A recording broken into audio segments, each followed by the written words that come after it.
Hello. In this video, I thought we'd take a look at what executive coaching might do for you. It often falls into three sections. It can help you work on goals that you might have for yourself and your organisation.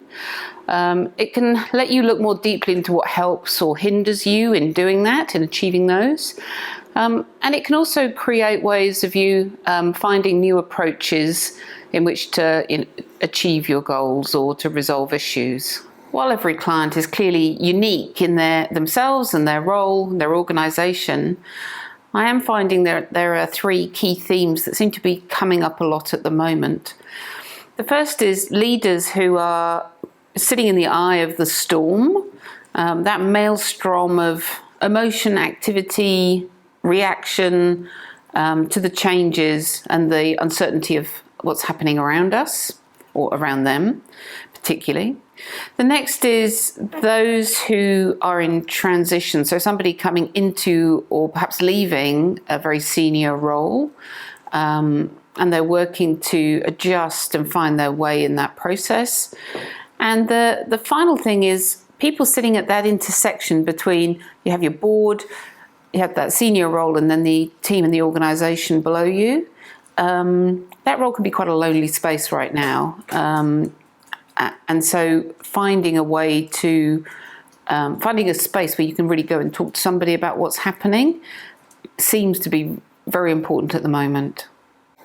So why is it that it's now that leaders are seeking out coaches? I think partly it's the times, isn't it? You know, we're living in uncertain COVID. You know, with sand in water, it's just constantly stirred. Seems to be no settling, and that creates pressure on the organisation and the leader particularly. I also think there's an opening of humanity towards everybody in an organisation. We're allowed that idea that mental health is important and the well-being of people is critical, is actually being valued. And so the signs that are coming up in leaders that might make you think, that might cause you to say, this is why I need to talk to somebody, they might include you're experiencing frustrations with your team or your organisation that just won't seem to go away, or seem really unusual. You might be feeling a misalignment. Why does it seem that you are in conflict with your organisation or perhaps your board? What's happening there? And the third could be that you're starting to question your sense of success. Are you doing what you need to do? Could you be better? What's really happening around that?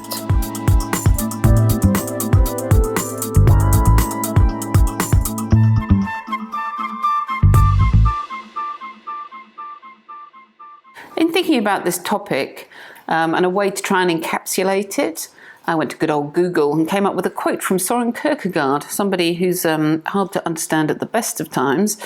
And he said, life can only be understood backwards, but it must be lived forwards. And I think that for me encapsulates the challenge for leaders at this time.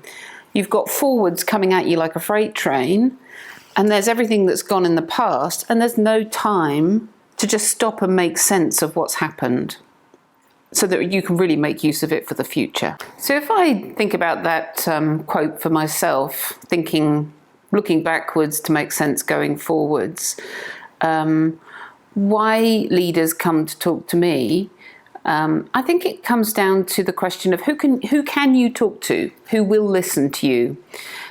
Is it that you have peers, that you've got a fantastic relationship with your chair?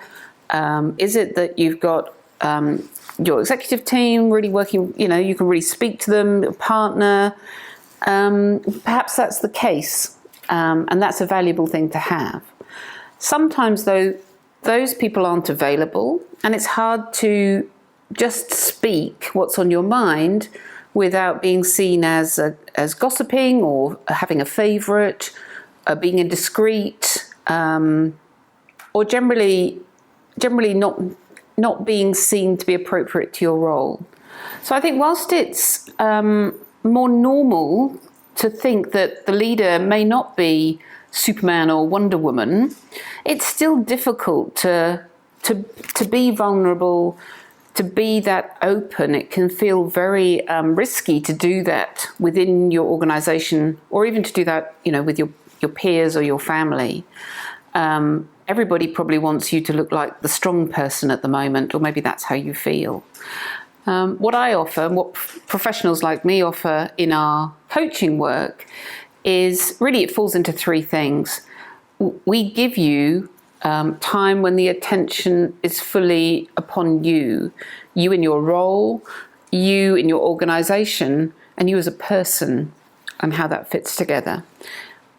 We give you the time and the space where it's for you to reflect and make sense, to look backwards, to get the benefit for going forwards. And it's a place where together we can sense make of what's coming up.